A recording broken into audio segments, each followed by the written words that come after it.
What's on, ladies and gentlemen? My name's Ross, I like games, and today we've got a few more cards that were revealed at Gen Con that we need to have a little bit of a look about. I am, of course, talking Keyforge cards. Bit of a mishmash video today. We've got the last few where we've got decent-ish pictures of, so let's sit and have a gander, shall we?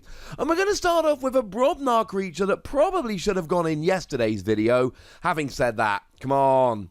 I got a lot in that video. It's Mogghunter.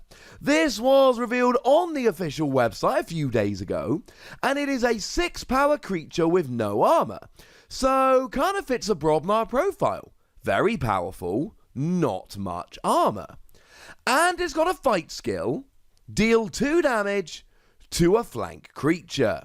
So once again, we got another one of these cards, and there are many of them out there, where it really does matter whether something is on a flank or not. Now, it doesn't actually matter whether Mogghunter is on a flank, but it matters whether the creature is attacking is on a flank. Think of it like Camouflage from Age of Ascension, whereby if a creature was not on a flank, it could not attack the creature with Camouflage attached. Essentially, it could only be attacked by creatures on the flank. Cool. So, on the one hand, you do get to deal 2 damage when you fight, and that's great. On the other hand, it's only to a flank creature. I mean, when I think about this, I think about cards like Bingle Bang Bang and Calfine from Age of Ascension. And Bingle Bang Bang, when it fought, did 5 power to each neighbour of the creature Bingle Bang Bang was fighting, and Calfine, before it fought, dealt 2 damage to each neighbour of the creature Calfine was fighting. And they are before fight skills, meaning that you don't have to survive the fight to use them, whereas Mogghunter is a traditional fight skill, meaning you absolutely do need to survive the fight to use it. It's fine, but it's not one of those cards that really fills me with joy. It's not one of those ones that I'm really rushing to go and chuck into decks. It is, frankly, fine.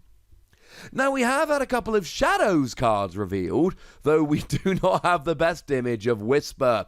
We do what we can. This is one of those ones that was basically put into a display cabinet and someone had to take a crooked picture. Sorry about that. While we're here, shout out to all the lovely people that have been popping the cards on the Facebook group.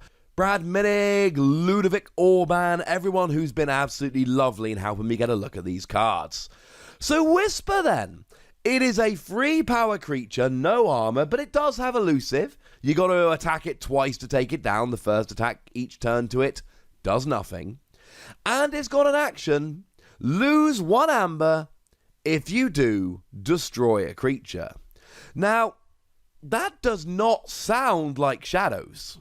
This is not what we traditionally expect from Shadows. Shadows is the house that steals. I mean, don't get me wrong, elusive we see on a lot of Shadows creatures. Elusive and, well, a bit of skirmish, but really elusive is kind of Shadows' thing. And they steal. That's what they do. They've also been pretty good at cheeky damage. I mean, 2 of the cards from Age of Ascension, which saw a huge amount of play, were Whistling Darts and Throwing Stars. So, okay, cool.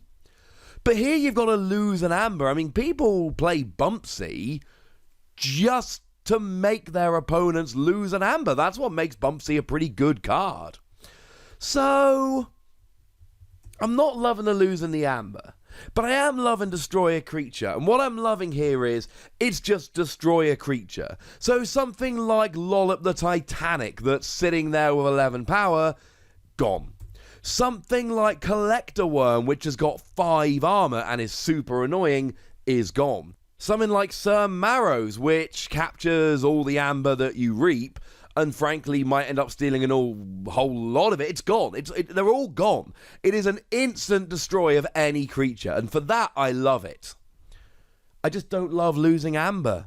That makes me really nervous. Shadows isn't great at generating amber, they're great at stealing amber, so this seems to kind of defeat the entire point of it.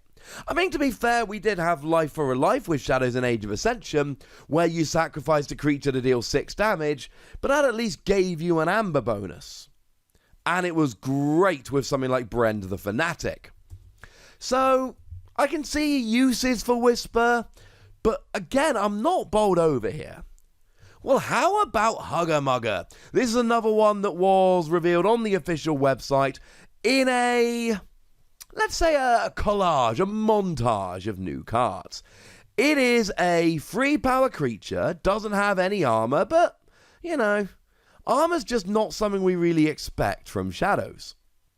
And it does have elusive, like so many Shadows creatures do.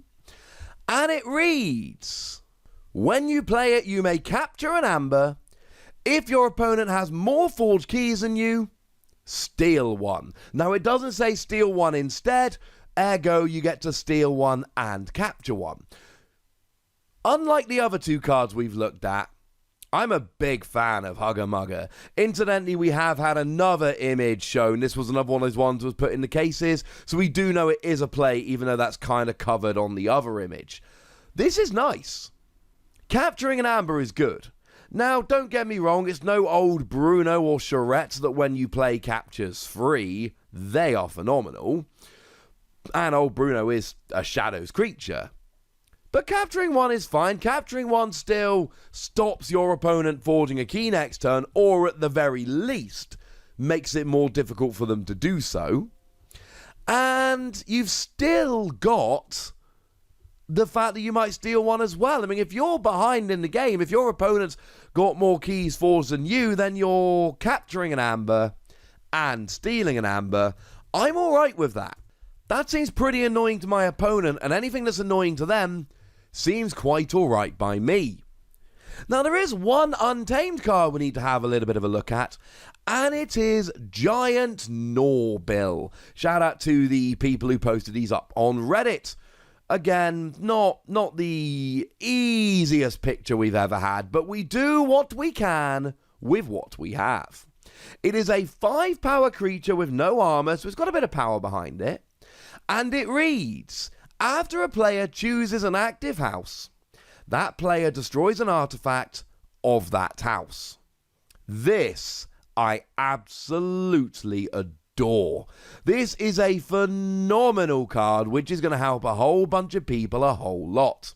Because this is a permanent skill. There is no requirement here other than that Giant Gnawbill is just on the field. And what is really cool here is that it starts working immediately. There's none of this, it goes down exhausted, then next turn you use an action malarkey. So let's say your opponent only has an Nepenthe Seed down. They've got one artifact, it's Nepenthe Seed. They basically cannot choose Untamed until they've used Nepenthe Seed. Because the second they choose Untamed, it goes away. So they've either got to choose another house, get rid of Giant Gnawbill, then they can go Untamed and use it, or they have to use it early. And let's say, for argument's sake, they want to use it to get back an Untamed creature. I don't know, let's say Snufflegator, because I love him. They've then got to keep Snufflegator in their hand until their next Untamed turn, which means they're clogging up their hand. You can always play around Giant Gnawbill. All you have to do is choose a house you don't want to choose, hope your opponent doesn't have another way to get rid of the artifact before you want to use it, or use the artifact early or on the wrong house turn. Yeah, there's plenty of ways to play around it, but they all suck. What is going to happen a lot of the time is that your opponent is either going to choose a house they don't want to choose, which is great for you, or they're going to choose a house they do want to choose and sacrifice an artifact that they don't want to sacrifice. Either way, that's good for you. I adore this creature. And the fact that it's a permanent skill that starts working the second you put it down just makes it better. So we have a couple of Untamed cards with which we need to finish. The first one is Etaromme? Maybe? I'm going to be honest with you. I'm not always perfect at doing the pronunciation of these cards. But I do what I can, ladies and gentlemen. I do what I can. Another one of the ones that was posted over on Reddit. Hence the weirdly wide picture. It is a 4-power creature with no armor, no elusive, nothing like that. And it reads, Reap. Destroy a creature of the house with the most creatures in play. And this is another one of those classic it can bite you in the behind cards. Because it could be amazing. But it could not. The fact of the matter is, if you play Mars and you've got 6 Mars cards down, then Mars has more cards than any other house, so you've got to destroy a Mars card. Now, the good news is your opponent might also be playing Mars. They might also have Mars creatures down, in which case, yay! You get to destroy one of theirs. But if you've got a house with more creatures down than any other house, and your opponent does not have any creatures of that house, you're destroying one of your own. Now, let's take a card that we looked at earlier in the video, Brend the Fanatic. If Shadows has more creatures than anything else, you get to destroy Brend the Fanatic. That's amazing. Because when it's destroyed, you steal free amber. But this is an awkward card to use. It's not a bad card, but it's another one of these where you've got to think really carefully about when you put it down, because if you put it down at the wrong time, it can really come to bite you. And finally, Rotgrub, another card that was revealed on the official website. And in a little collage, though we can see everything that we need to see, so we're good. Except for armor, but it's a very good bet it has no armor, because it's an untamed creature and they basically never have armor. Although if you want to point out a few with armor, check them down in the comment section. It's all good. I like to chat. I like to read your comments. Genuinely. Chuck comments down below. I love to read them. Rotgrub then. 1 power, 0 armor creature. And when you play it, your opponent loses an amber, just like another card we talked about earlier, Bumpsy. And Bumpsy sees play just for that. Now, Bumpsy's also quite powerful. Bumpsy is a 5 power creature rather than a 1 power creature, so yeah, they lose amber, but don't be thinking this is better Bumpsy. It's worse Bumpsy, although cooler designed creature. Oh yeah, but when you reap, you get to archive Rotgrub. Now that is awesome. Essentially, you have this every third this turn. Turn 1, you play it down, your opponent loses an amber.